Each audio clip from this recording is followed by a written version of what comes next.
Durable, reliable, wireless, tough book. Work anywhere. Risk nothing. Visit Panasonic.com/toughbook to find out more.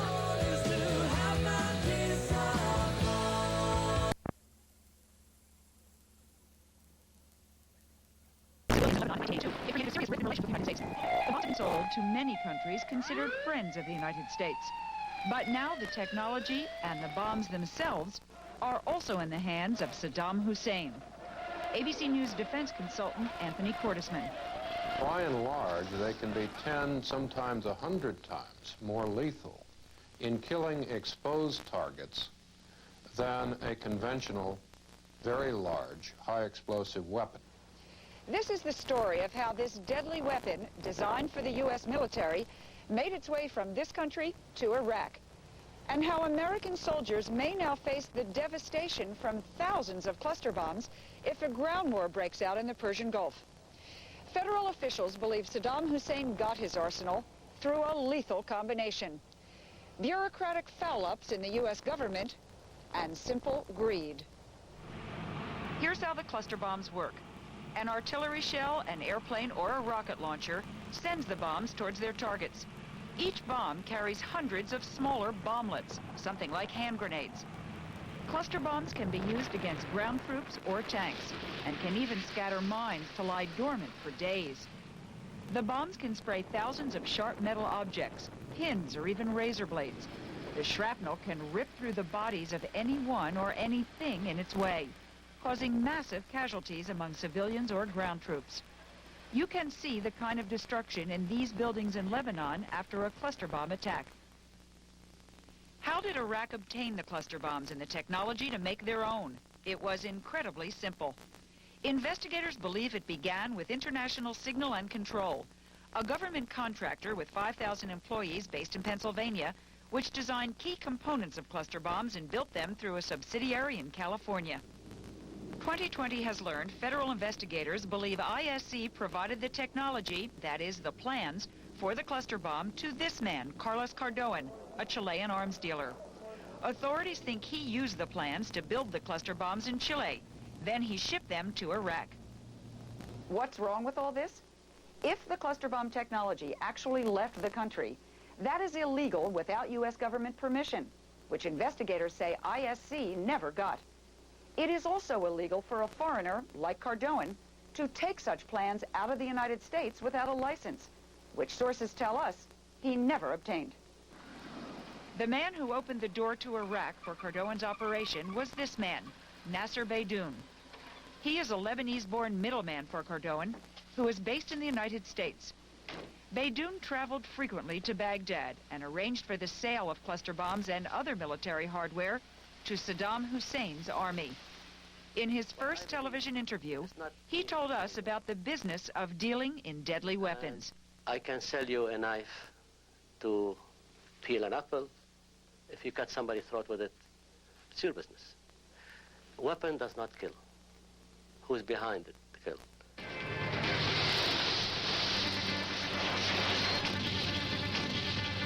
With slick promotional videos, Cardoan marketed his arms throughout the world, but Arab countries were favored customers. Each one of the bomblets of the cluster bomb is multi-purpose and has an incendiary, anti-personnel, and anti-armor effect. This letter from Cardoan authorized Beydoun to sell cluster bombs to Saddam Hussein during his war with Iran. It says Cardoan's company is willing to take its share in helping Iraq in this time of need. We can provide you with our cluster bombs at the lowest possible price. According to these contracts, the sale of cluster bombs to Iraq was an extremely lucrative business. February 24th, 1984, 3,000 cluster bombs sent to Saddam Hussein's army, worth $21 million. A few months later, another 3,000 bombs, another $21 million. The supplies of cluster bombs eventually totaled more than $400 million. In fact, Beydoun is suing his former boss for commission payments. According to Beydoun, Cardoan not only sold the bombs produced in Chile to Saddam Hussein, he even set up a factory near Baghdad so the Iraqi president could mass produce his own cluster bombs. That was one of the first targets of the American military when the attack against Iraq began. But it's unknown whether that plant is totally out of commission. He set up a factory for the manufacturing of the cluster bomb, and later stage for the fuses. And this is a complete project. I mean, it's complete from the raw material to the finished product. Because the strategy of Iraq is to have control over the weaponry that they have put in their strategy. Federal investigators are trying now to bring Carlos Cardoan to trial. But why didn't they find out about him sooner? He's been selling cluster bombs to Iraq for nearly a decade. The U.S. Patent Office knew about Cardoan back in 1986, but they apparently didn't tell anyone else in the federal government about him. In a move that apparently went unchecked at the top levels of the U.S. government, Cardoan applied for his own U.S. patent on cluster bombs in 1986. Based on some changes over previous designs, he received the patent 2 years later. Getting the patent is not illegal. But at a time when U.S. shipments of arms to Cardoan's home country of Chile were banned, as were all sales to Iraq, why didn't the Patent Office raise any questions about this foreigner dealing in U.S.-style arms? Experts say bureaucratic infighting regularly causes such lapses. The Departments of Commerce, State, and Defense are supposed to control arms sales and communicate with one another. Even today, the same squabbling goes on every day between commerce, state, and defense.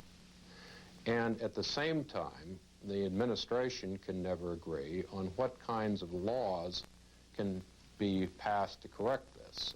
Carlos Cardoan declined a 2020 request to speak on camera.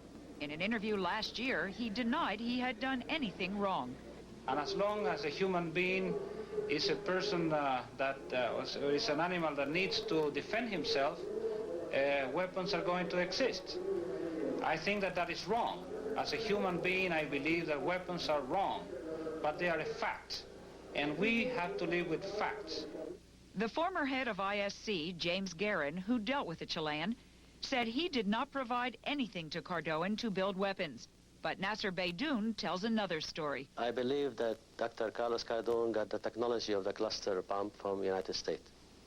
Questions about the cluster bombs come at a time when attention is being focused on how many American-designed weapons ended up in the hands of Saddam Hussein. Senator John McCain. There's not just one Saddam Hussein on this globe.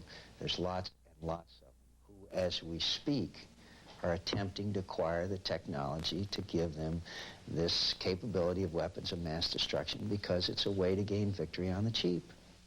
McCain has introduced legislation that would severely penalize any companies or countries that sell weapons illegally or harbor arms dealers. But to provide the kinds of weapons that we have to many nations throughout the world, which are clearly offensive in nature and are clearly far exceed their requirements to defend themselves, is frankly unconscionable and must be brought to a stop. Basically what you're saying is hit them in the pocketbook. Hit them in the pocketbook and public exposure. No corporation or nation likes to be branded a nation that is involved in this kind of illicit traffic. But public pressure and economic sanctions will not shield American soldiers. If Saddam Hussein uses the cluster bombs, he already has.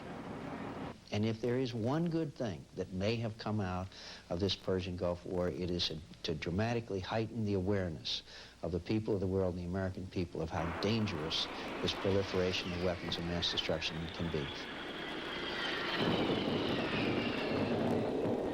God, those things are vicious. Have there been any indictments yet, Lynn, on this? No, Hugh, no indictments yet.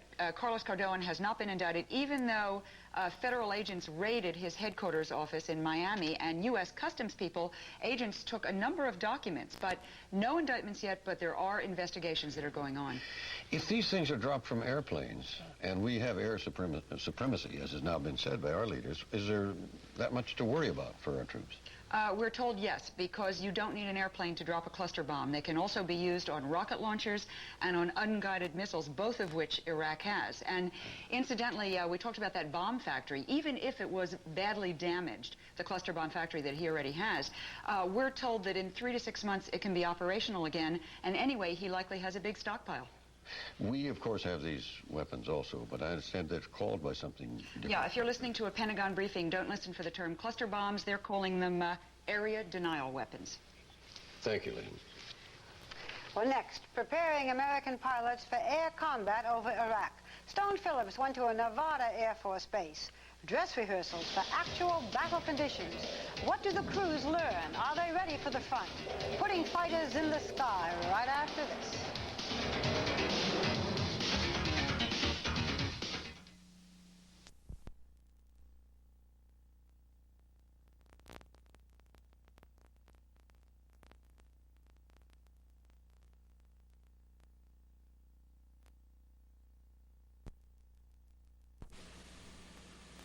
We're being investigated right now by the FBI and the Attorney General.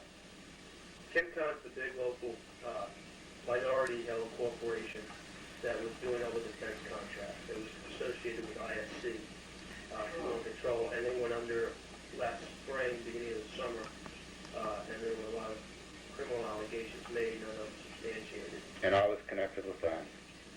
They sent a board member in to see me a week before this happened. Why, I don't know. Is this a Lancaster base? James Christian owns it, or owns it, or it's in... Now I hear rumors, people saying that I was tied to ISC. And I'm very I'm close to several people in that organization.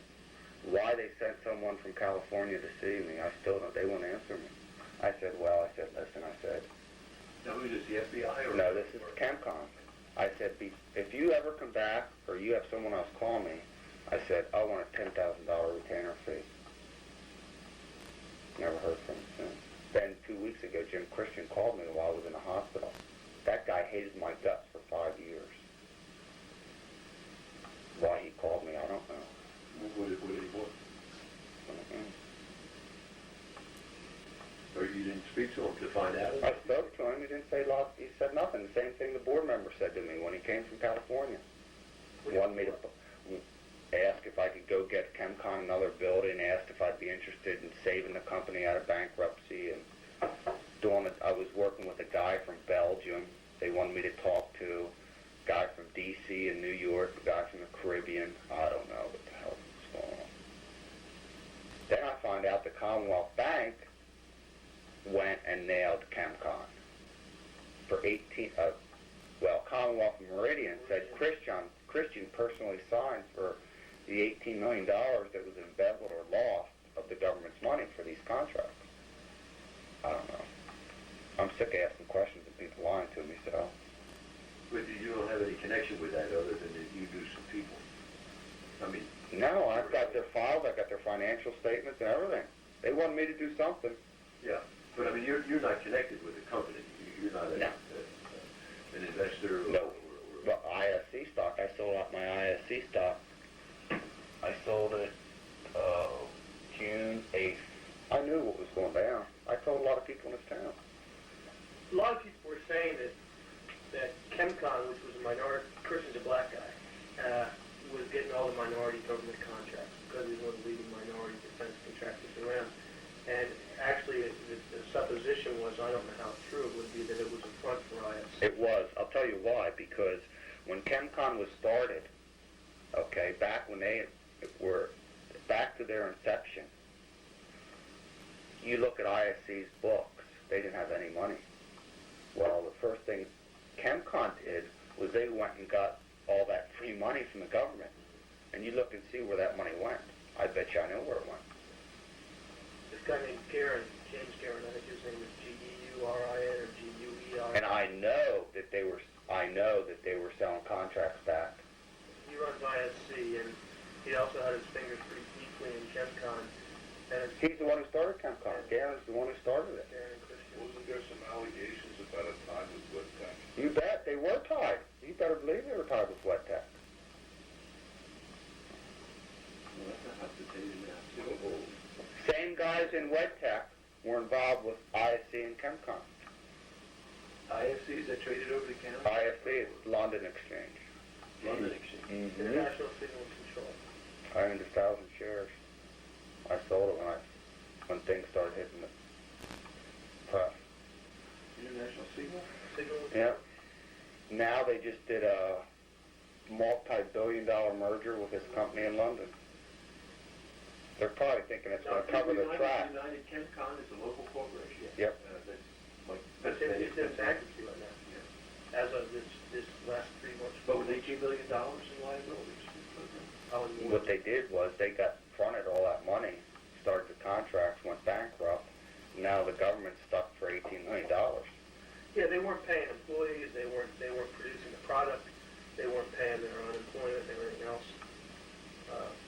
They didn't pay the withholding tax, did they? No. And it turns out that Christian, who I've had a few dealings with, had an office that would be suiting of any AT&T executive would have this security. Amazing. It was these racquetball things in his office. 4 or 5 cars, houses. Let me tell you something about Jim Christian now. I know right now, in this town viewpoint, I stole money, I'm insane, and I'm a lunatic. I'll tell you, I will not condemn Jim Christian until he tells me to my face what happened. Right. I was framed and set up, and I know I was doing anything wrong. Experience. Right. I don't know if maybe Jim Christian doesn't have the money. Maybe Garen has it or somebody else. $18 million is a lot of money. Yeah, you can't even flounder that. And he is broke because he lives with one of my best friends, Mr. I mean, they don't have money. And I would think that if he took it, he'd have something. Yeah. It's pretty nice to say, Stan, about somebody that's hated your guts for 5 years. All right. You know, I know what the guy's going. I know what I'm going through, and who knows? Maybe he was innocent too. Yeah. This is Christian you're talking about. Yeah. Is your forgiving nature coming out again? Great guy for the last time. Yeah.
Iraqi Scud missiles, crude, inaccurate, and for the most part, ineffective. But the Iraqi military was well on its way to developing a far more powerful and accurate ballistic missile, one that was intended to carry nuclear warheads. And federal investigators tell us that some of the necessary equipment being used in that program came from the United States. If there were no license with these shipments, I am absolutely shocked to learn that that sort of activity was taking place.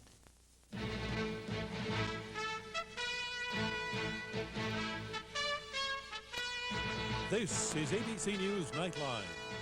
Reporting from Washington, Ted Koppel. Television and investigative journalism is something of an uneasy match. Television news thrives on immediacy. Thorough investigations take time. Television stories need pictures, video. Investigations attempt to uncover events which someone has tried to conceal. It's difficult to illustrate a cover-up, but try to be patient with us. What we're going to report tonight is part of an ongoing investigative effort by ABC News Nightline and the Financial Times of London. It is only one piece of what we believe to be a much larger fabric. But let's focus on what a number of sources, both inside and outside the U.S. government, have already confirmed for us. Remember these scenes? They were shot by an ABC News camera team in Baghdad on the night of January 16th, when U.S. aircraft began their bombing campaign against the Iraqi capital. That blizzard of anti-aircraft fire was directed in part by a radar tracking system sold to the Iraqi government by a company in South Africa. The South Africans sold quite a number of militarily useful items to Iraq, including cluster bombs and fuses. Those sales were handled by a Chilean middleman. But South Africa also conveyed to Baghdad some key technology that Iraq was using in the development of its ballistic missile system. All of this, the radar tracking system, the cluster bomb technology, the ballistic missile components, were sold by South Africa to Iraq. But most of what they sold, the South Africans had purchased from a company here in the United States. Officers of the CIA knew about those sales from the United States to South Africa, knew what was going, knew how it was getting there. Even though such sales were and are against the law, the CIA did nothing to stop them. Nightline correspondent Jeff Greenfield has details of the story that was compiled by reporters from ABC News Nightline and the Financial Times.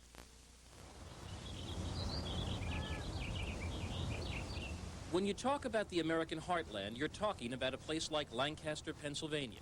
It's Amish country. It's small-town Main Street. It's Norman Rockwell covers of the Saturday Evening Post. Lancaster, Pennsylvania was also the home of International Signal and Control, a homegrown business that was a major regional employer and whose founder and chairman, James Guerin, was a generous regional benefactor. Guerin was probably the greatest philanthropist in the decade of the 80s that Lancaster has ever known. There was something unknowable about the nature of the business, but it was sort of thought to be, okay, that's government stuff, somehow it's okay. What ISC did was to make or supply military hardware and components, everything from cluster bombs to state-of-the-art electronic gear to blueprints, so their customers could build bomb factories of their own. But it's not what ISC made or supplied that has made it the target of federal prosecutors for the last 2 years. It's where ISC's equipment and technology and know-how wound up, and how it got there. An ABC Nightline Financial Times investigation has unraveled a startling story with 3 key elements. First, that highly sophisticated technology flowed from ISC to South Africa, including technology critical to long-range missile development, missiles capable of delivering nuclear weapons. Second, this technology went from the United States to South Africa in clear violation of the law. Third, these shipments went on for years with the full knowledge of Central Intelligence Agency officials.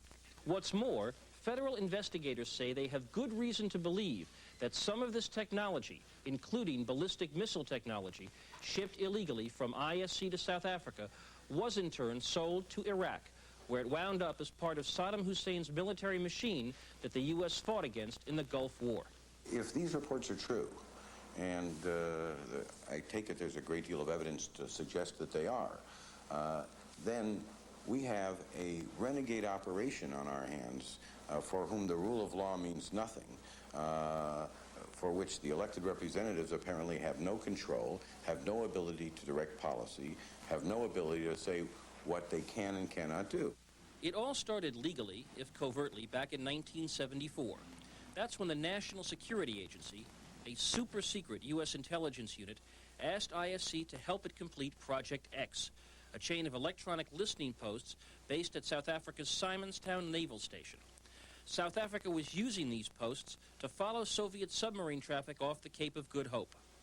To ensure secrecy, ISC and the NSA made sure the shipments could not be traced back to them. They created a company called Gamma Systems Associates. In fact, this company was nothing more than a post office box at John F. Kennedy Airport. Gamma was a cutout. In other words, it's a straw man company, which is technically not part of the government, but it's agreeable to the wishes of the government. But this sanctioned covert operation stopped in 1977, when President Carter, a strong opponent of South Africa's apartheid regime, told U.S. firms to stop any military-related business with Pretoria. But ISC continued shipping electronics, some civilian, some military, to South Africa. Then, in the early 1980s, South Africa began to intensify its efforts at ballistic missile development. For ISC, that was a golden opportunity, because one of its top executives was a man named Clyde Ivey, an American electronics expert who has been called the father of South Africa's missile program. Ivey had extraordinary contacts in that nation's defense structure. Beginning in 1984, federal investigators say, senior ISC executives, including Clyde Ivey, began regular contacts with CIA officials. And these investigators add, the CIA officials had already been following what ISC was sending to South Africa. Over the next 4 years, the agency learned the whole picture. Reporter Tom Flannery is part of the ABC Financial Times investigation. Well, they knew that ISC was utilizing a former National Security Agency cutout company, Gamma Systems Associates, to ship large volumes of very expensive, highly sophisticated military equipment illegally to South Africa from 1984 through 1989. And did the CIA tell anybody at all about it? They told not a soul, neither law enforcement nor legislative. And what specifically did the CIA know that ISC was sending to South Africa? Some of the most sophisticated electronic gear imaginable. Telemetry tracking equipment used to receive signals from missiles. Gyroscopes used to guide the missiles. And photo imaging equipment, called film readers, used to monitor a missile's performance. This equipment is exactly what a country would need to develop, test, and perfect long-range nuclear-capable ballistic missiles, which is what South Africa was doing in the mid-1980s. I think it's inconceivable that the equipment would be used for any other purpose. This was not small-scale business. The telemetry tracking equipment alone added up to nearly 20 tons, enough to fill a healthy chunk of a 747 cargo plane. Not everything ISC shipped was so enormous, but ISC was shipping equipment to South Africa almost every week for 4 years, much of it through the Gamma Systems Associate cutout. Moreover, this flatly illegal business went on, leaving an elaborate paper trail, utterly unimpeded by U.S. law enforcement, right up until the end of 1988. I would be shocked, and I would feel that I had been lied to if any sort of operation were going in which the agency or any other intelligence organization was trying to abuse customs by going around it or going through it. Indeed, the laws on the books, passed by the Congress, couldn't have been clearer in banning the sale of American military technology to South Africa.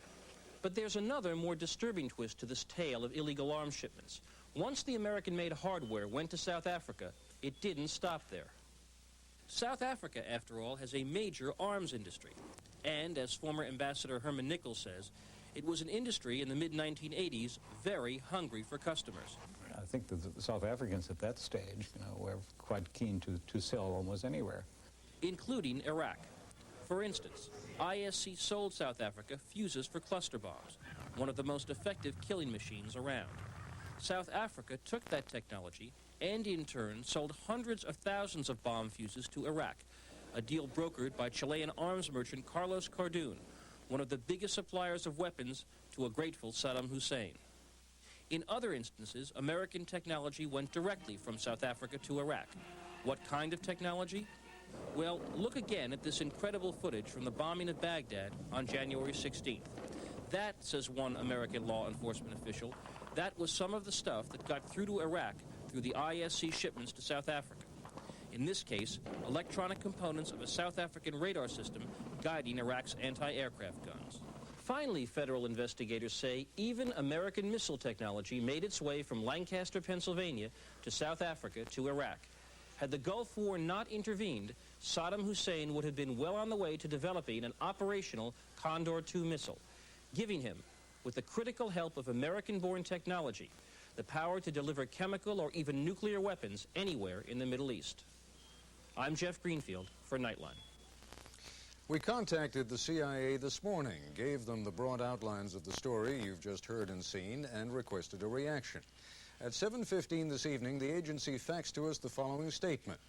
The Central Intelligence Agency declines to comment on these allegations concerning the activities of the International Signal and Control Corporation. However, it is the CIA's policy to cooperate fully with the Department of Justice on matters relating to possible violations of U.S. laws. We suggest that Nightline contact the Department of Justice regarding these allegations. That statement, as you may have noticed, is silent on the allegations of CIA misconduct. But, as suggested, we contacted Justice. It was by then, of course, after business hours, but a Justice Department spokesman returned our call. His statement was even simpler than the CIA's.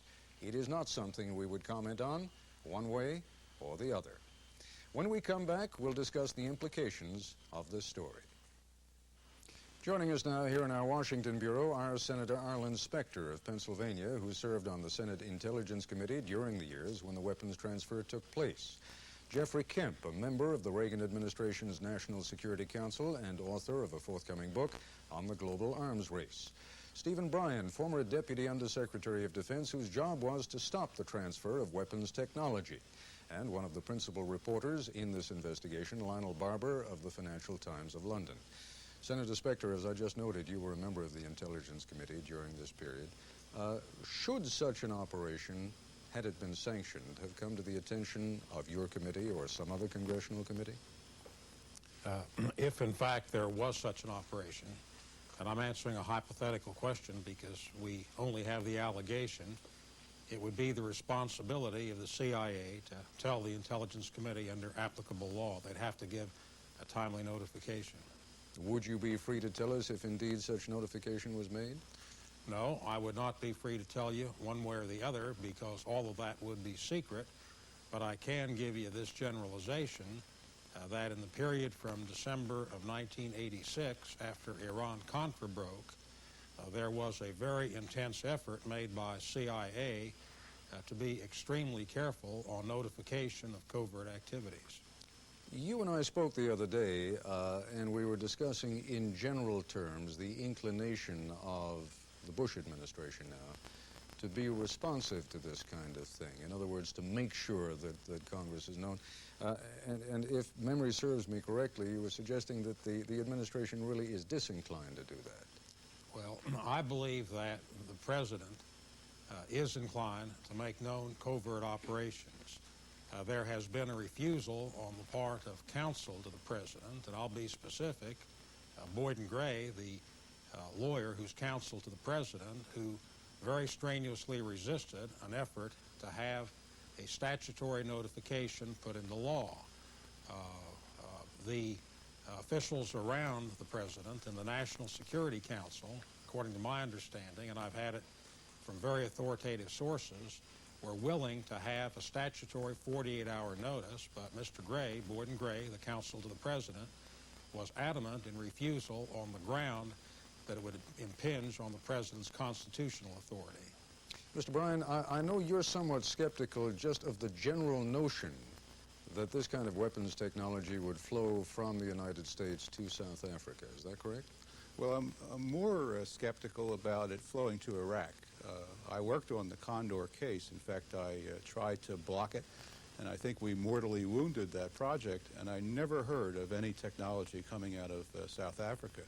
Primary source was West Germany and Italy, and to a lesser extent Argentina. But what about the notion of this kind of technology flowing from the United States to South Africa? Well, we tried very hard during this period to interdict any technology that we knew of going to South Africa or to any other country that was blocked from receiving military technology from the United States. And this is a story that I never have heard before.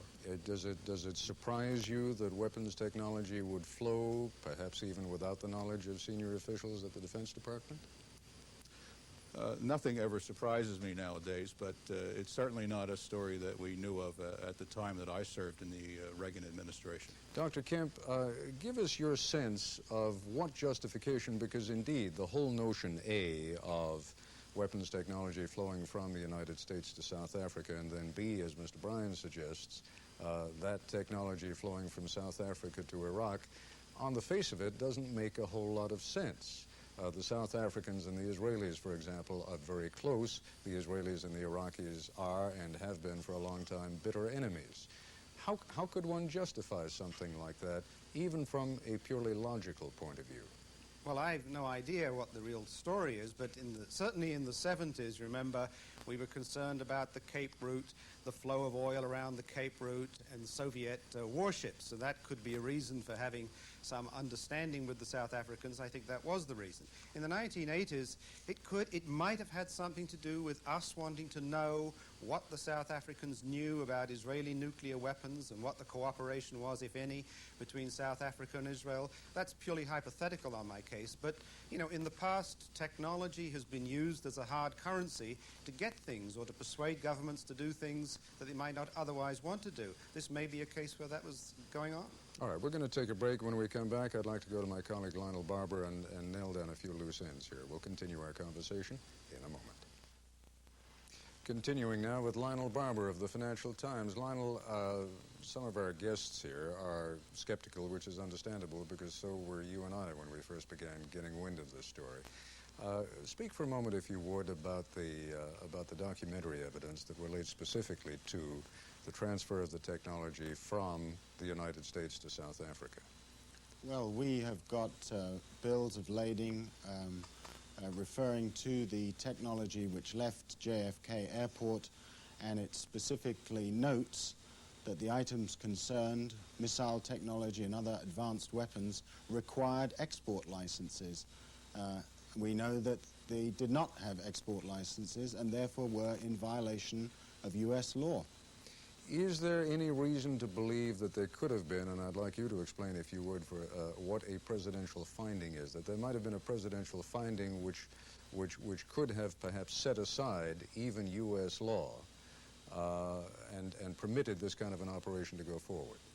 Well, a presidential finding which sees a covert operation as in the national interest of the United States would have to be passed on, or the information would have to go to relevant senior congressional members. And we have contacted several of those who would have been in a position to know, who ought to have been told, and they say they know nothing about this at all. But I think there's a very important point here, Ted. The fact is that informed officials in and outside the government have told us that actually the CIA knew about these shipments, but it was not a sanctioned covert operation. And in that respect, they wouldn't have had to inform Congress. But there's only one problem here, and that is that if CIA officials were aware of violations of the law, they needed to pass on the information to the Justice Department, and they did not. Mr. Bryan, you were shaking your head a moment ago. Why? Well, because it's not the CIA's job to enforce the law. Their job is to provide the information to the government officials who have that responsibility. And typically, they know about thousands and thousands of these kinds of things that go on, and they report them diligently. And government officials try to sort through them, try to pick out the ones they think are the most serious, to go after them and to deal with them. Well, Ted, if I could just come back here, I think the fact is that we know that there were breaches of the Comprehensive Anti-Apartheid Act in 1986, Export Administration Act, the U.S. arms embargo. I mean, there was plenty of evidence to suggest that there were violations of the law and that the CIA had a responsibility to pass on that information to the Department of Justice. Ted, may I raise a question? Please. A key point which has been made here is whether the matter was sanctioned by the CIA. Now, that's really the critical factor. The obligation of the CIA to report to the Intelligence Committee and the obligation of the CIA to report violations of law arises when the officials, responsible officials of the CIA, know about it. When Lionel uses the word sanctioned, the question arises in my mind as to whether it was a rogue operation not known to the top officials of the CIA. When Lionel has documented certain bills of ladings as to the transaction to South Africa, I would be interested, if he cares to document the evidence that shows knowledge on the part of CIA top officials to show that it was in fact sanctioned. Lionel? Well, we have been working on this story for a number of weeks. We have contacted dozens of people. We have interviewed people over and over again. And we have several sources who say that there were regular briefings between ISC executives and CI officers on what was going out from Lancaster, Pennsylvania to South Africa. Whether that information was passed up the ladder, higher up to senior CIA officials, I do not know. Let me raise a somewhat broader question and pose it again to Senator Specter. I thought, and you use a term which had a great resonance in the mid-'70s, a rogue operation. I thought that kind of thing was supposed to have been brought under control. Well, it is supposed to have been brought under control, but I picked up Lionel's term on sanction, and he injected the concept that the operation may not have been sanctioned. If there's any evidence that anybody from the CIA was involved, I can tell you flatly that the Senate Intelligence Committee, which I had served on, and the House Intelligence Committee for that matter, would be very interested to pursue the matter. And it may well be, and I would expect that the top CIA officials would be too. If there is evidence, it ought to be pursued in official channels as well as the investigation, which of course the Financial Times has every right, and as does Nightline, to pursue. Let me just warn our affiliates that we're going to be going a few minutes over our allotted time tonight so that we can complete at least this phase of the story. And let me just put to Dr. Kemp for a moment. What we are discussing here, Dr. Kemp, is, after all, not just an occasional shipment, but almost weekly shipments that went on for 4 years, including some very sophisticated militarily important equipment that went aboard South African Airways from JFK to Pretoria, as I say, week after week after week, over a period of 4 to 5 years. Yes, extraordinary, and I think the story should come out. But I would just say in the historical context, the period we're talking about, 84 to 88, don't forget the focus of all our operations, CIA, the Justice Department, everybody, was Operation Stealth, to stop the flow of arms to Iran.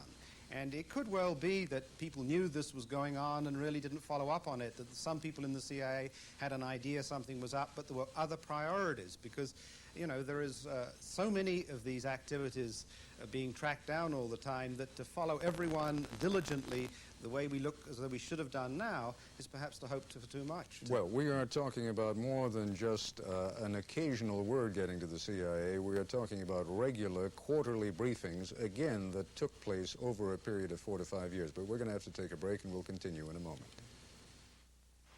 Stephen Bryan, let's bring our discussion around to today's events and the general spread of weapons technology. There's a move afoot now to lower some of the barriers in trading with communist countries. So if you would, perhaps you could bring us around to a concluding point having to do just with the general spread of technology and how when we transfer weapons to one country, we have very little control over what happens to those weapons then. Well, right at the moment, in fact, tomorrow, we will be releasing with our allies an incredible array of technology that can be used to make weapons. It'll be released to the communist countries like the Soviet Union and China. And as you are well aware, the Soviets supplied Iraq with the bulk of their weapons, and the Chinese have been selling missiles and other sensitive equipment in the Middle East.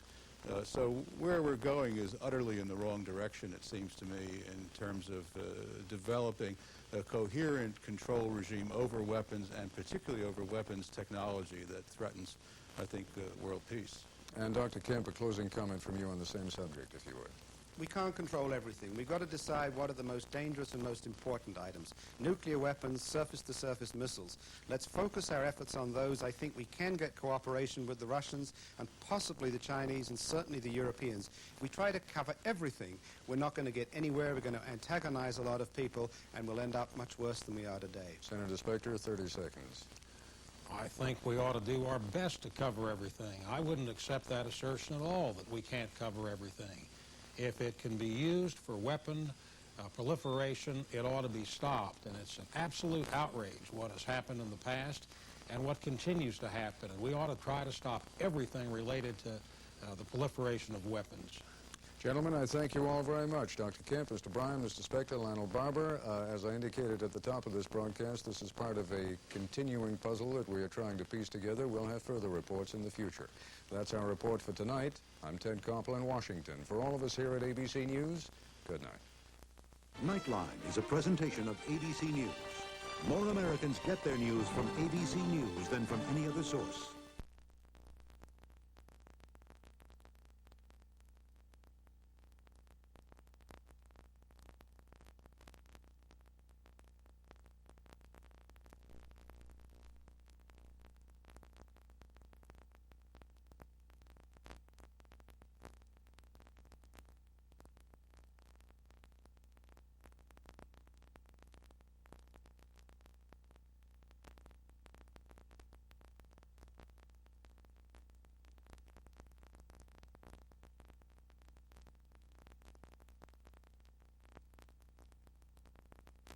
In shipping weapons to Saddam Hussein has been known for years. His connection with Robert Gates has not. By the mid-1980s, Cardoon was the largest private supplier of weapons to Iraq. In all, he is believed to have sold $500 million worth of arms and advanced technology to Baghdad. At a factory 500 miles north of Santiago, Cardoon produced tens of thousands of bombs and other equipment absolutely essential to Iraq during its 8-year war with Iran. The material would be loaded aboard regular Iraqi Airways flights from Santiago to Baghdad. Cardoon did not simply ship weapons, he set up entire factories capable of producing bombs and other explosives. The components would be shipped to Baghdad from all over the world and then assembled in Iraq. One of those factories turned out cluster bombs. As we first reported on the 24th of May, much of the sophisticated military technology that Cardoon was shipping to Iraq came from the United States. This company in sleepy Lancaster, Pennsylvania, is believed to be the source for some of the cluster bomb technology. But there was more. Nasser Beydoun is also an arms dealer. He acted as a middleman between Carlos Cardoon and Iraq. I'm aware of Carlos Cardoon getting some type of technology on the air fuel bomb from the United States, yes. I believe that Iraq now have a viable fuel air explosive. These weapons are designed to explode just above ground level like miniature atomic bombs, literally sucking all available oxygen out of the air. It is clear that Carlos Cardoon's special relationship with the U.S. government was not known by all departments. When the Commerce Department inquired about his activities in early 1987, it received a cable from the U.S. ambassador in Santiago saying, although Cardoon is involved in the sale of armaments and has made his fortune from it, he is considered to be a responsible recipient of U.S. products. In fact, by 1987, the covert relationship between the CIA and Carlos Cardoon was already well established. In 1983, the Reagan administration had become alarmed at how poorly the Iraqi military was doing in its war against Iran. A decision was made at the highest level of government to begin helping Iraq. Indeed, ABC News has learned only today that around that time, 1983, Ronald Reagan issued a highly classified presidential finding stating that it was important to the national interest that arms and technical assistance be covertly funneled to Iraq with the help of the CIA. More on the significance of that presidential finding in a moment. What it unleashed was a flood of U.S. help to Iraq. A former CIA operative who was involved in the program has told us of a series of covert missions in which 707s loaded with arms were flown into Baghdad.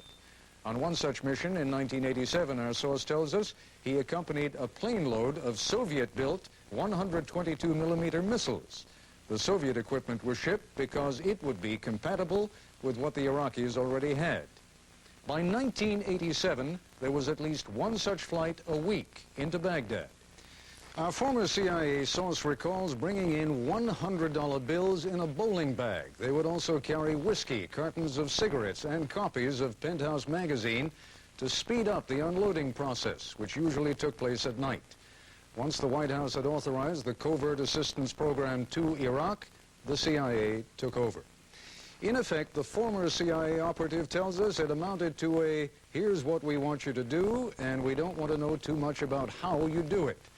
Our source tells us that he has personal knowledge of at least one meeting in 1986 in Florida between Robert Gates and Carlos Cardón, the Chilean arms dealer. Other sources have told us of other such meetings here in the United States and in Europe. Which brings us to an unsolicited statement that was telephoned in to Nightline from the Central Intelligence Agency almost a month ago on June 17th. Allegations, the statement read, that Robert Gates facilitated illegal shipments to Iraq during the 1980s are totally without basis.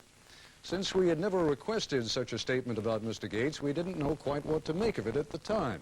But then today we learned of that presidential finding, authorizing the covert shipment of arms to Iraq. It would be true then that Robert Gates did not facilitate illegal shipments to Iraq. Under the presidential finding, the shipments would have been quite legal. But during this last set of confirmation hearings back in 1987, Robert Gates assured the Senate Intelligence Committee that he would always keep the committee current on ongoing covert operations. Indeed, the CIA is supposed to provide the Intelligence Committee with quarterly reports. According to well-informed sources on the committee, it has had no briefings on the covert arms pipeline to Iraq. That, said one senior senator on the committee, would be a total breach of trust. What would it do to the Gates nomination, I asked? It would probably be enough, said the senator, to derail the nomination. Again, an excerpt from Mr. Gates' testimony before the Senate Intelligence Committee in 1987. If you cannot have a system in which there is some confidence between the branches of government and confidence between the senior officials of the government, A, that they will abide by the rules, and B, that they will deal with one another honestly, then I think the system begins to collapse. Late this evening, the White House communicated its response to the charges contained in this report. The whole story is unfounded. There were never any sales, covert or overt, to Iraq or Iran through a third country, and Mr. Gates never met with Carlos Cardón. We'll be back with more in a moment. This is ABC News Nightline, brought to you by Subaru. The team investigating Robert Gates.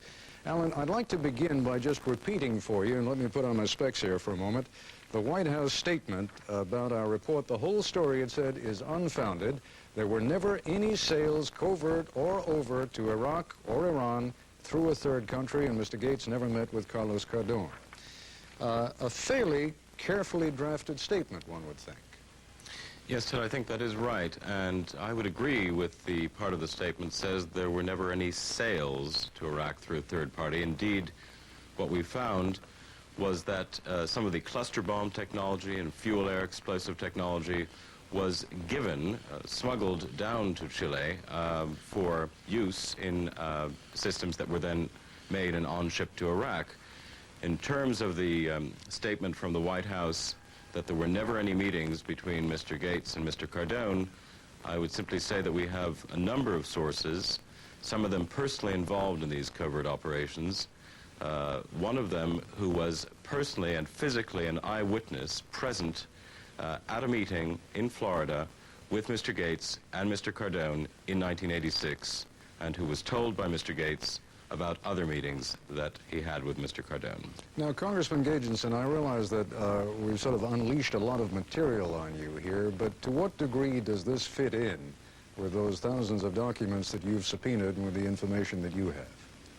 Well, we've just gotten the documents after a several-month battle with the administration to pry them loose, and it took the vote of a subpoena by the subcommittee to start the flow of those documents. But it's certainly consistent with the information that we've gotten, with committee staff's discussion with some of the people who've said they were at those very meetings as well.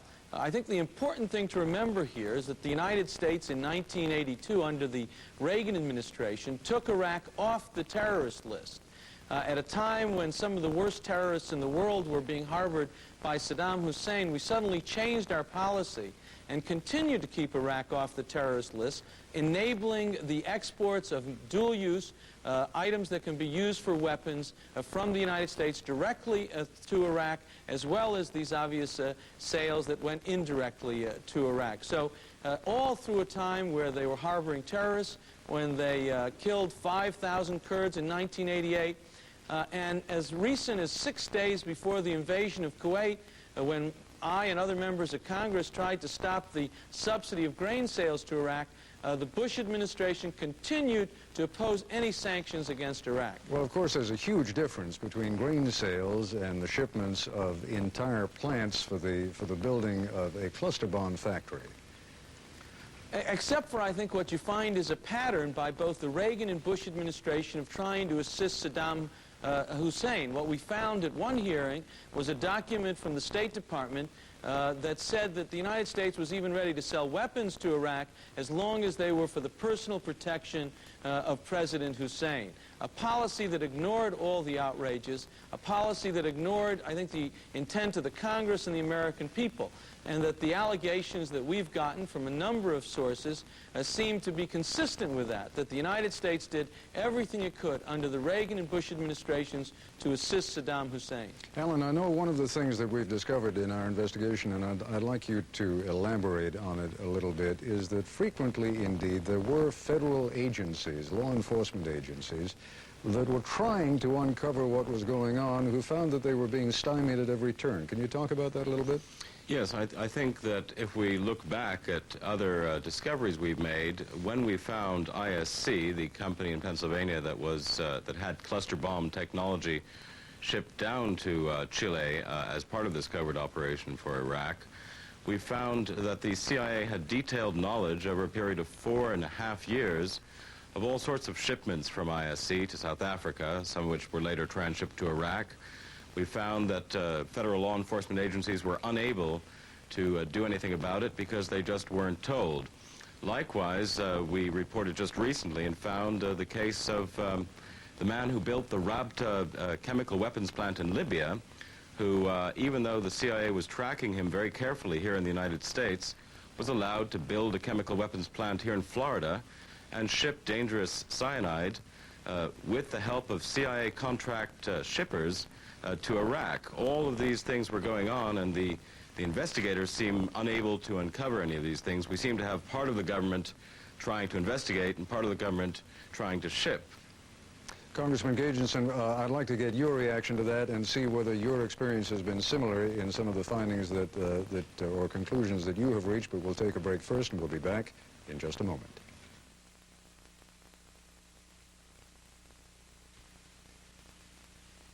And we're back discussing Robert Gates and secret U.S. arms exports to Iraq. Congressman, the question I was asking before is to what degree you have become aware of some law enforcement agencies in this country trying to dig up information and finding that they were being stymied. Well, we saw it from across all the agencies. We had Dennis Kluski, who was then in charge of export licensing at Commerce, testify before our committee in April that he suggested to Mr. Gates and others at meetings in the White House to stop the exports of dangerous technologies to Iraq. The following day, Mr. Kluski resigned from the government, but we were told by Mr. Kluski that the White House, the President, the people in that room representing the President argued for a policy that assisted Saddam Hussein in getting these dual-use technologies. We've had Congressman Rose, who I know has been on your show, testifying about the grain sales being tied up with funding weapons to Iraq as well. So across the government, this thing went on, and it's hard to believe that somebody like Mr. Gates in his position didn't know about it.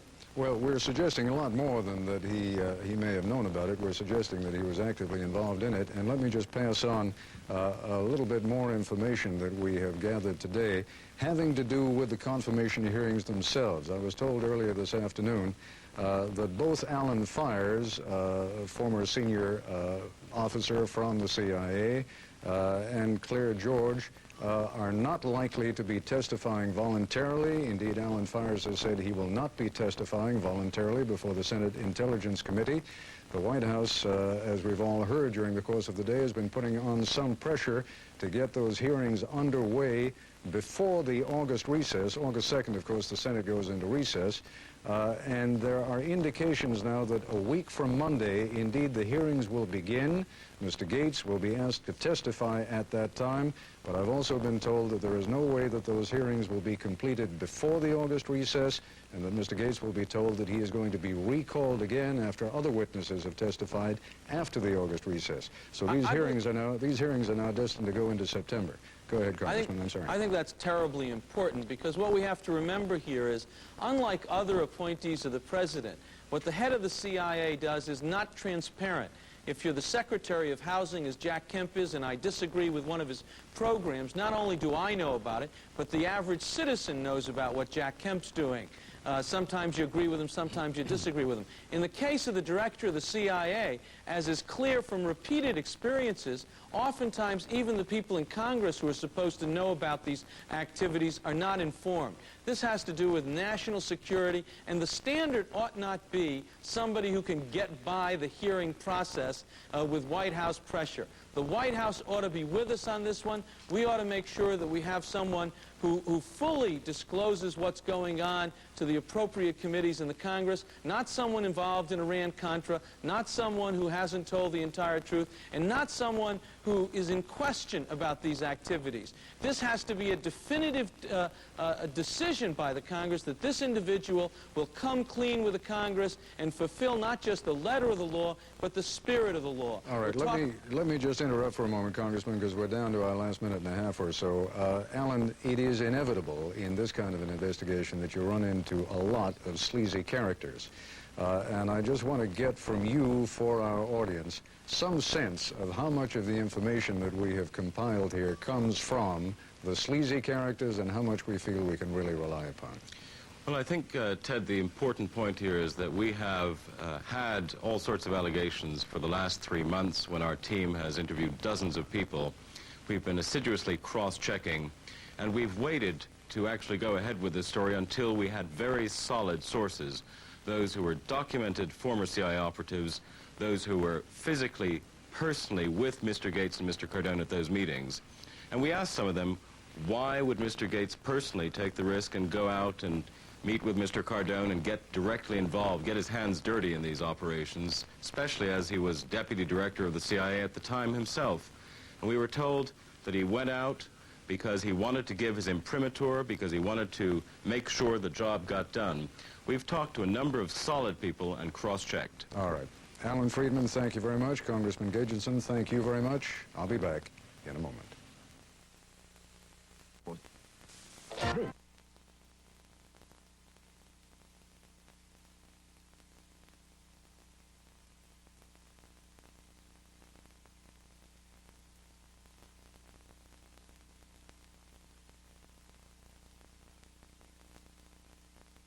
This is the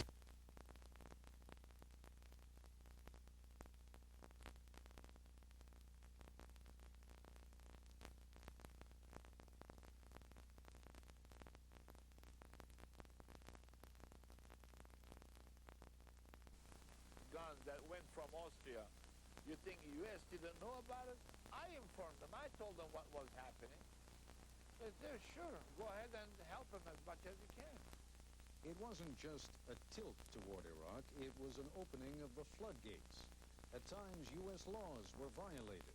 There was an official atmosphere that ranged from indifference to tolerance, and sometimes even outright cooperation.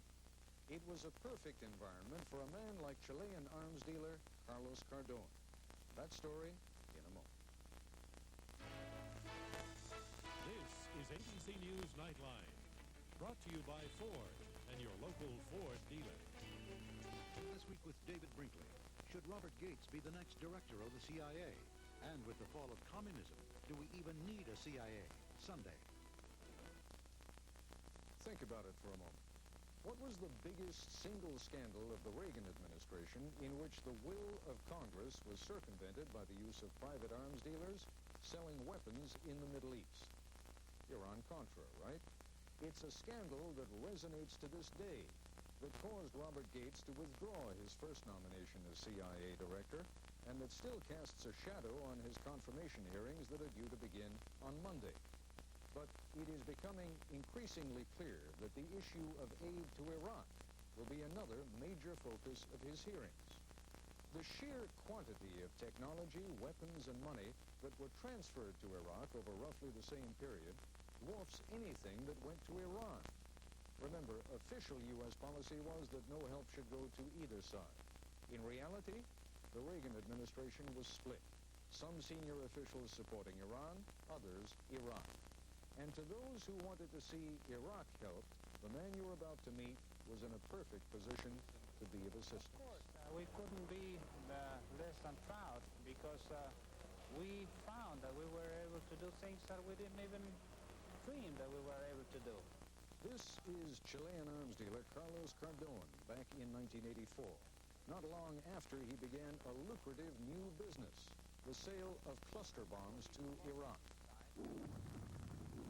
Much has been made of the fact that cluster bombs are particularly nasty and deadly anti-personnel devices, designed to inflict maximum damage on heavy troop concentrations. Cardon's cluster bombs depended on the transfer of a key weapons technology that was developed in the United States. Steve Bryan is a former Pentagon official. If he didn't get it from the U.S., he may not have been able to build the cluster bombs properly. So the answer to your question, how important were these transfers, they're probably very important. They may have been critical. Remember, Cardon is from Chile. During the 1980s, the transfer of any kind of weapons technology from the United States to Chile was illegal. The CIA's position on Cardon is definitive. The agency told Nightline, the CIA has never had a relationship of any type with Carlos Cardon.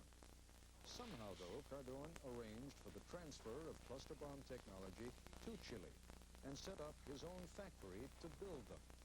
As Nightline reported earlier, that technology came from ISC, International Signal and Control, of Lancaster, Pennsylvania. In October of 1984, ISC and Cardon signed an agreement, in effect carving up the world's cluster bomb market. Cardon would sell to all those countries with which ISC was prevented under U.S. law from doing business. Could all of this have gone on without the knowledge of the U.S. government? Senior Israeli officials have told Nightline that in the 1980s they were informed directly by the U.S. government that Carlos Cardon was producing cluster bombs using U.S. technology and that these were being shipped to Iran. Furthermore, several ISC executives claim a long-standing relationship with U.S. intelligence. By 1988, Cardon was not only selling cluster bombs to the Iraqis, he built them their own cluster bomb factory, like this one, in Baghdad. He also provided the Iraqis with thousands of fuses to arm chemical weapons that were used in the Iran-Iraq War. And according to foreign intelligence reports, Iraq was working on cluster bombs to dispense chemical and biological weapons with Cardon's help. By the time Iraq invaded Kuwait, Cardon was also finishing a plant to produce sophisticated fuses for artillery shells and fuel-air explosives. Some of that advanced technology also came from the United States. What I do know is that components for those fuses were made here and purchased here and were critical parts of the fuses. Earlier in the decade, during the bloody Iran-Iraq War, Cardon provided tens of thousands of low-tech bombs, again employing U.S. technology. Cardon had purchased, in the United States, key equipment from 2 munitions factories, which he shipped to Chile. He did that at a time when the U.S. arms embargo against Chile was in effect. This picture shows Cardon inspecting one of the plants which produced artillery shells.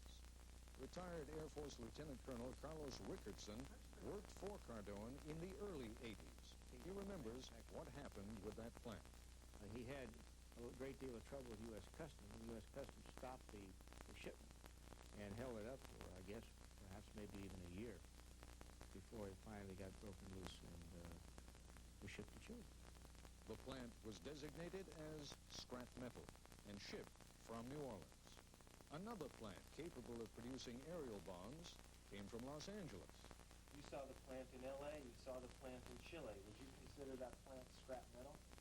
not hard to scrap metal plant. He was very selective on the pieces of equipment that he took out of that plant, and mainly the presses, which are essential to making the casings. The reference is to bomb casings. Carlos Cardon ultimately became one of Iraq's biggest sources of munitions during the 80s. With Robert Gates about to begin his confirmation hearings on Monday, the CIA in particular has taken great pains to emphasize that neither Gates personally nor the agency as a whole has had any type of relationship with Carlos Cardon. The agency even faxed us a letter that Cardon wrote last July to the U.S. ambassador in Chile. In that letter, Cardon denies that he was a conduit for the agency and denies ever meeting Robert Gates. Indeed, Cardon, who is currently facing several grand jury investigations, complains bitterly in his letter that he is being unjustly persecuted by the U.S. government. He claims he has kept them thoroughly informed of all his commercial activities through the U.S. Embassy in Santiago. Which brings us to James Teberge, who was, in the mid-1980s, U.S. ambassador to Chile. Shortly after leaving his post in 1985, Ambassador Teberge went to work for Carlos Cardon, heading up one of his offices, Swissco Management Group, here in Washington. Ambassador Furbage's functions for Cardon was probably one of opening doors, setting up marketing programs for Cardon, and kind of the same thing that I did, except obviously at a little higher level. These days, as we've told you, the CIA is so eager to distance itself from Carlos Cardon that it has issued a categorical denial that a relationship of any type existed between Cardon and the agency. Such things are difficult to prove, but consider this. Ambassador Teberge went to work for Cardon around October of 1985. A colleague, indeed the man who ultimately succeeded Teberge at Swissco, has consulted his records and tells us that the ambassador worked for Cardon until February of 1987. Teberge died in January of 1988, but his widow tells us that before he died, he took on another job. For a year to a year and a half, she told us, Ambassador Teberge worked for the CIA. In other words, he worked for Cardon until February of 87 and died 11 months later, in January of 88. But Mrs. Teberge recalls her husband serving on the CIA's senior review panel. She initially told us that her husband worked on the panel for the last 12 to 18 months of his life. Today, she said, she couldn't recall precisely how long Ambassador Teberge worked for the agency. At the very least, Teberge went directly from his job with Cardon to a job with the agency. But there is reason to believe that he actually worked for both, for a few months at least, at the same time. Incidentally, the function of the senior review panel is to advise one man, the Director of Central Intelligence.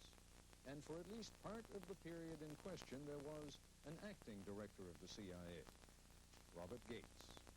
We'll attempt to pull some of these threads together when we come back. All is said and done, why should you or your representatives in Congress care? Eventually, after all, President Bush spoke and acted against Saddam Hussein more forcefully than anyone could have expected. We're dealing with Hitler revisited, a totalitarianism and a brutality that is naked and unprecedented in modern times. The more we gave Saddam, the more dangerous he got. And ultimately, we had to go to war to destroy what we sold him. But it's not a question of holding the Bush or Reagan administrations to account for having made mistakes in regard to their policies toward Iraq. The issue is how those policies were implemented. As we've reported over the past few months, the Atlanta branch of an Italian bank, BNL, was able to funnel billions, some of it in U.S. credits, to Iraq's military procurement network. The U.S. government knew and turned a blind eye. Sophisticated military technology was illegally transferred from a major U.S. company in Lancaster, Pennsylvania, to South Africa and Chile, and from there on to Iraq. The Iraqi-born designer of a chemical weapons plant in Libya set up shop in Florida, producing and then shipping to Iraq chemical weapon components. The CIA, the FBI, and other federal agencies were made aware of the operation and did nothing to prevent it. During the 1980s and into the 90s, senior officials of both the Reagan and Bush administrations encouraged the privatization of foreign policy, certainly towards Iran and Iraq. The policy may have had merit, but they weren't willing, or in some instances weren't successful, in fighting it out on Capitol Hill. So they found other ways. They made a mockery of the export control system. They found ways of encouraging foreign governments to do what our laws prohibited. They either knew, or if not, were guilty of the grossest incompetence, that U.S. companies were collaborating with foreign arms merchants in the illegal transfer of American technology that helped Saddam Hussein build his formidable arsenal. This week, the CIA again told Nightline that our allegations over the past few months regarding covert operations to supply Iraq with U.S. arms and weapons technology were simply untrue. The CIA's Inspector General, says a statement from the agency, has found no factual support whatsoever for such an operation or for the involvement of Mr. Gates. At least one member of the Senate Intelligence Committee, Bill Bradley of New Jersey, feels that there may be reason to doubt both those claims, and he'll raise the issues at the Gates confirmation hearings next week. The CIA also told us that its Inspector General has found no evidence of any off-the-books illegal activities. But the CIA concedes that off-the-books activities are not documented, precisely so that deniability can be preserved. One thing is undeniable.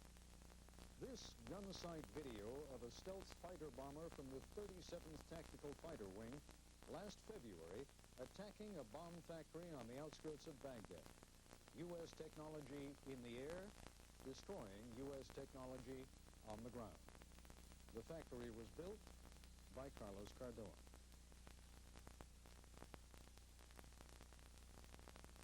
For all of us here at ABC News, good night. Move from analysts to allegations, and I'd like to, let's just take a few minutes, Mr. Chairman, wind this up as my portion of the questions.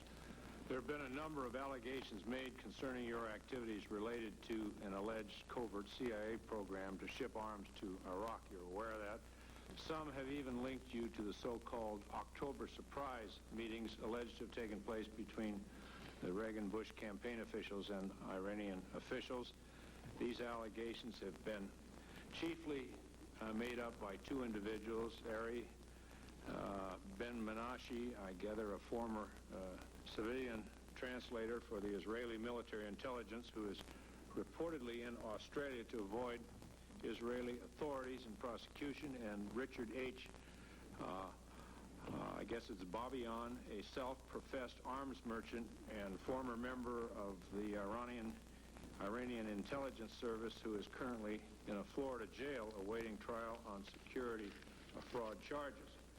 Now, for months we've watched while these allegations of these men have been heralded on ABC's Nightline or Public Broadcasting System's Frontline and a host of other news outlets. Our committee staff has also been investigating these allegations, and when our resources were limited, we asked the FBI to help us out, and they have. We've also asked the CIA Inspector General to independently investigate the allegations. Now, after months of investigation, the allegations of Mr. Ben Menashe and Mr. Babian have been found to be without merit. After reviewing travel records, your official calendars, conducting numerous interviews, and referencing agency records, neither the FBI nor the CIA Inspector General has been able to place you at the meetings or the places these individuals have alleged you to be. You've had to silently endure these allegations for some months. I know it has been exceedingly frustrating for you and your family. Therefore, I'd like to give you the opportunity to respond to them publicly on the record and under oath. So I'm going to ask a series of questions laying these allegations out. And I'd like also to know what you think the motivation for these allegations might be. First, Ari Ben-Menashe claims that he participated in a meeting with you in Santiago, Chile in 1986, along with Mr. Carlos Cardon, who allegedly brokered millions of dollars in weapons to Iraq. My first question is, did you ever attend such a meeting? No, sir. Have you ever met Mr. Carlos Cardon? No, sir. Did you ever encourage Mr. Cardon or the government of Chile to supply Saddam Hussein with weapons? No, sir. Dr. Gates, the ABC News program Nightline on July 12, 1991, claimed that a former, and I quote, CIA operative, unquote, had personal knowledge of at least one meeting in 1986 in Florida between yourself and Carlos Cardon. Did you meet with Carlos Cardon in Florida in 1986? No, sir. Have you ever met with him? Not that I'm aware of, sir. It may interest you to know that Cardon says he never met with you either. I understand he was very disturbed at being put in my company. Now, I have a July 16, 1991 letter from Carlos Cardon to our ambassador in Santiago, Chile. I believe that letter's in the record, Mr. Chairman, but if it isn't, I'd like it to be. And I quote from the letter, quote, yesterday, with stupefaction, I believe that's what he says here, in indignation, I received the transcript of a television program on the ABC network. In this program, I'm accused, among other things, of having been the link through which Mr. Robert Gates and the CIA delivered arms covertly to Iraq. In like manner, the program indicated that there had been one or more meetings between Mr. Gates and myself. As you will understand, Mr. Ambassador, these charges are causing me serious and irreputable damage, not only because of their total and absolute falsity, but also because they are one more stage in the campaign spearheaded against me by the U.S. government. Now, the outcome of this campaign has been that presently in the United States, any lie can be uttered publicly against me as a consequence of the systematic manner in which I have been slandered.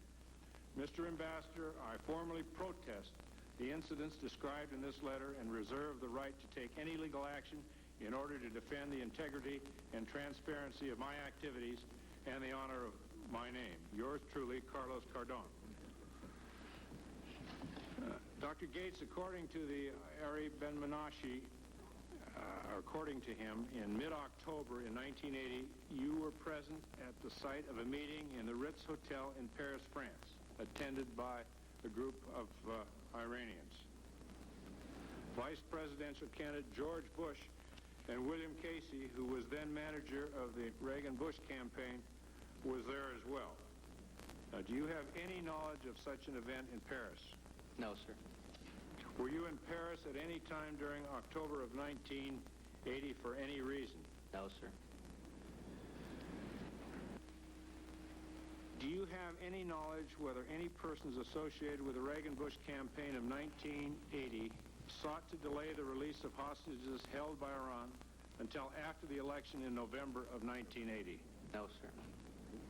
Did you personally ever suggest to any representative of the Reagan-Bush campaign or to the candidates themselves that negotiations should take place with Iran to delay the release of American hostages? No, sir. Mr. Ben-Menashe has also said that you attended 2 additional meetings with representatives of Iran between January and October 1980 in Madrid, Spain. Do you have any knowledge of such meetings? No, sir. Did you ever attend such meetings? No, sir. Were you ever in Madrid, Spain at the time, at any time during 1980 for any reason, bullfights or anything? No, sir.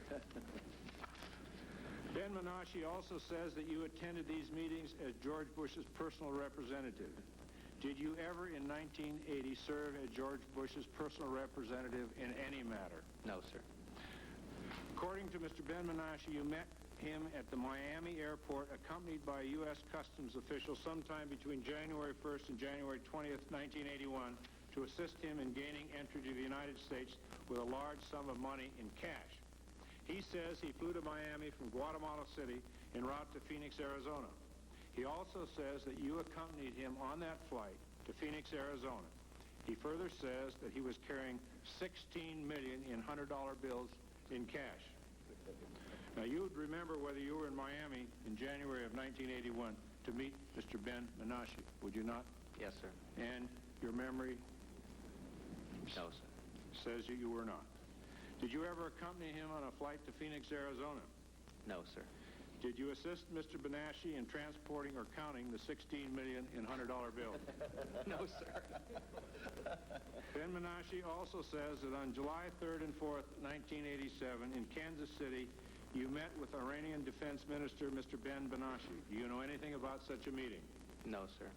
And finally, according to Mr. Ben Menashe, on April 20th, 1989, you met with him in a private home in Parmas, New Jersey, regarding the subject of arms sales to Iraq. Paramus.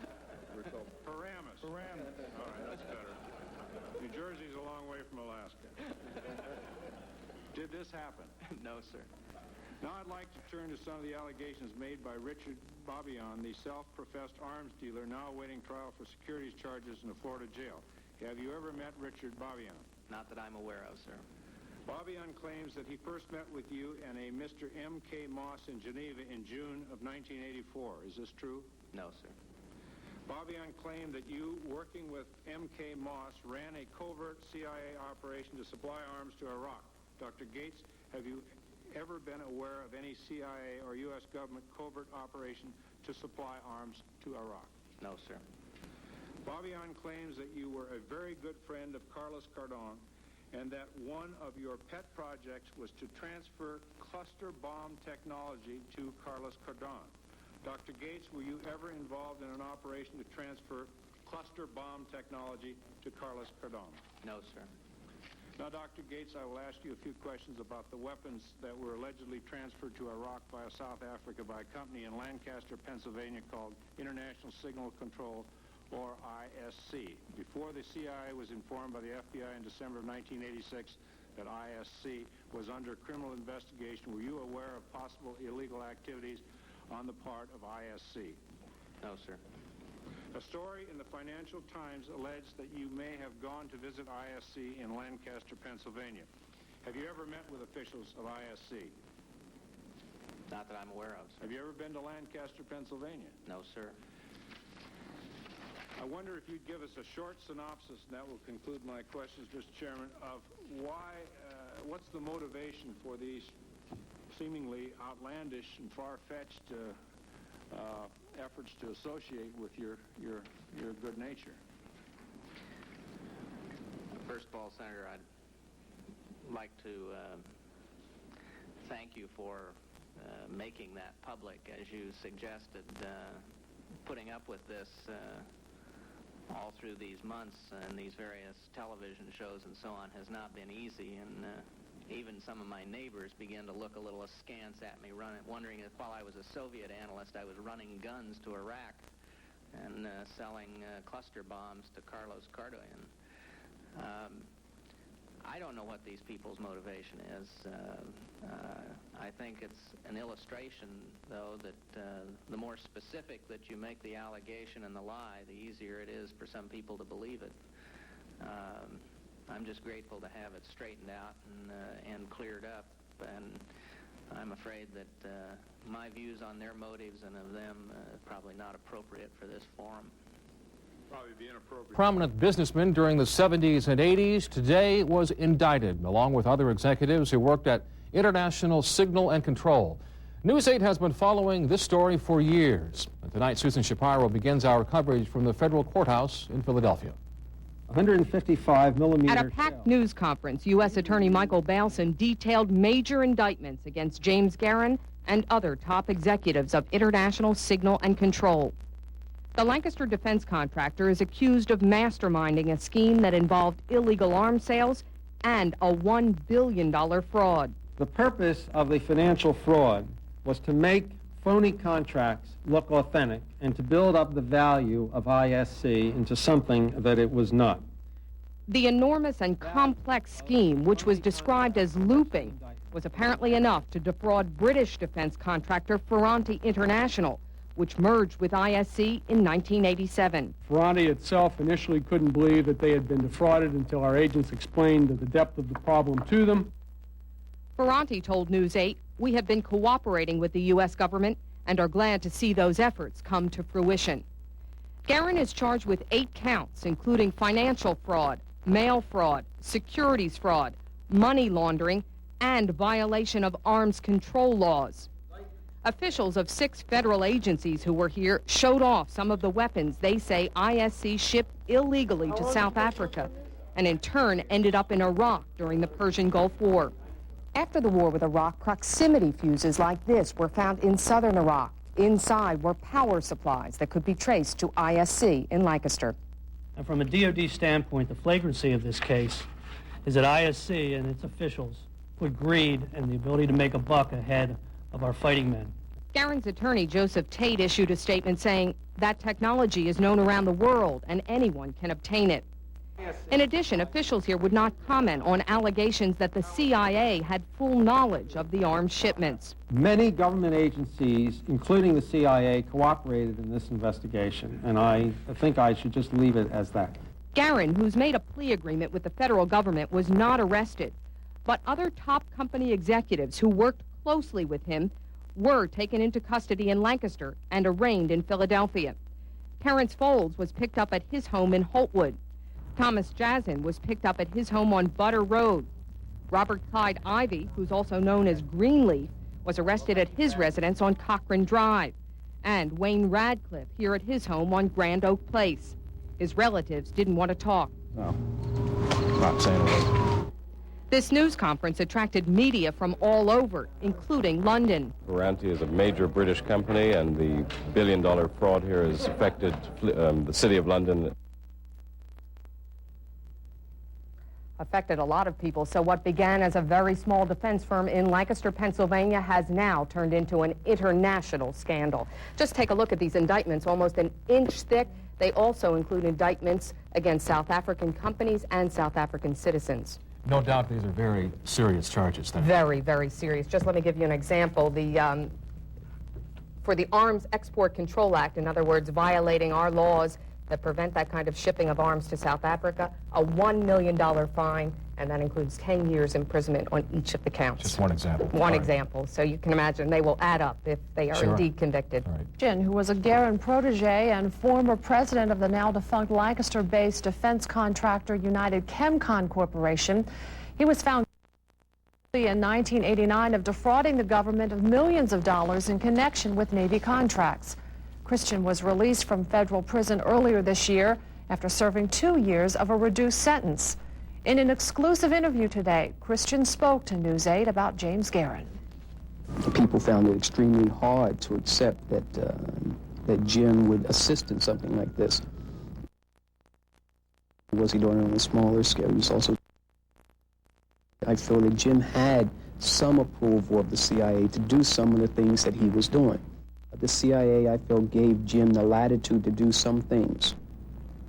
Jim took that latitude and expounded upon it to the point where he didn't have to show auditors contracts because, as he can say, well, this is top secret.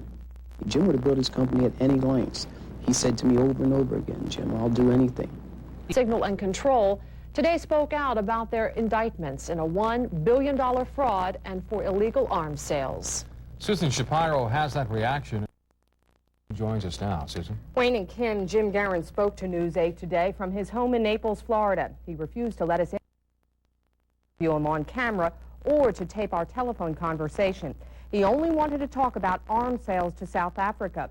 Those weapons ended up in Iraq and were used against U.S. troops in the Gulf War. The allegations and indictments were revealed at a news conference yesterday after a massive FBI investigation into the Lancaster-based company's operations. Guerin was president of ISC when the company sold weapons and technology to South Africa. Federal officials say proximity fuses like this one that could be traced to ISC ended up in Iraq. They were found by our troops after the Persian Gulf War. Today, Guerin told News 8, and these are his words, "I am super upset that South Africa shipped anything to Iraq. None of us knew that. I personally didn't know it until yesterday." Guerin did admit he was wrong to sell arms to South Africa during an embargo imposed by President Carter. Now, another ISC executive told us he had no idea the sales to South Africa were illegal. Terrence Falls was among 16 others who were also indicted yesterday. Terrence Falls, who worked as an ISC purchasing agent for 17 years, spoke with me in his home in Holtwood. He told me he is shocked at being indicted and did nothing wrong. I was under the impression all along that it was sanctioned, and I really can't make any further comments other than the fact that I was told repeatedly through the years that it was a Washington-sanctioned operation. When you heard Washington sanctioned, you assumed that meant CIA? Absolutely, absolutely. And to me, if somebody refers to a Washington operation, it's a CIA connection. In addition to the criminal charges, the U.S. attorney filed a forfeiture complaint against Falls and the others. Federal marshals closed Falls' Frogtown Inn and seized the property, along with his car. I haven't gone to trial. I haven't been convicted of anything. And for them to just arbitrarily come in and take Frogtown, which is my only source of income, and my automobile, I just think is highly irregular. Falls says it all happened yesterday morning about 6 a.m. Federal marshals entered his home armed and told him all about the indictments. And he had no idea they were coming. He did get a little bit of a clue earlier in the week, but was surprised at the forfeiture.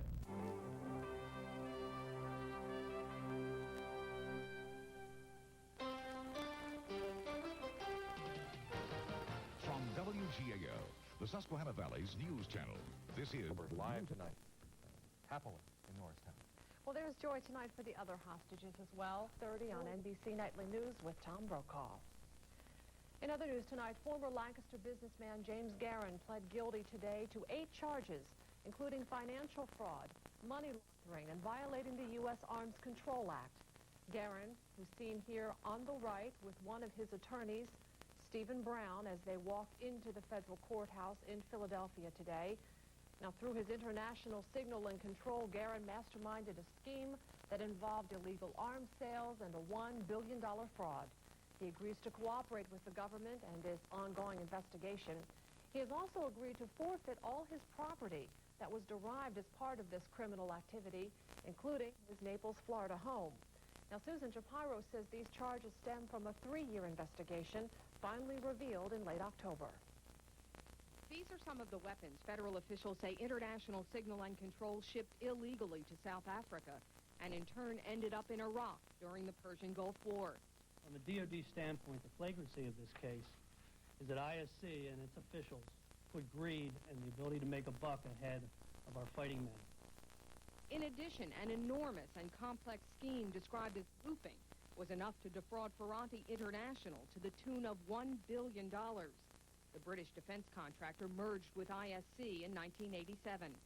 The purpose of the financial fraud was to make phony contracts look authentic and to build up the value of ISC into something that it was not.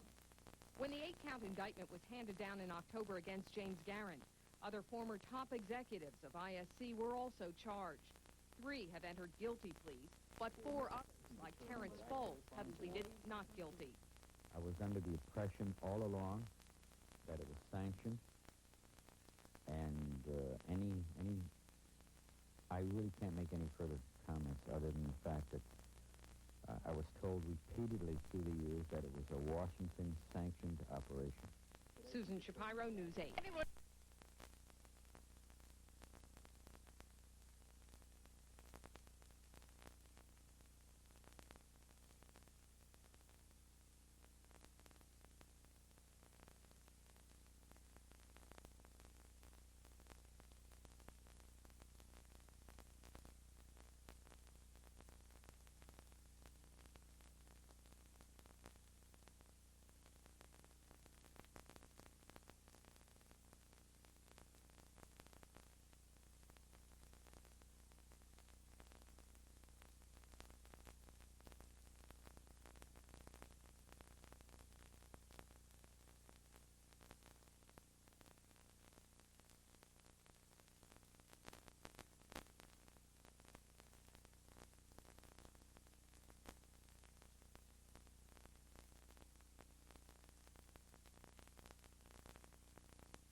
us all back to a head again. Probably.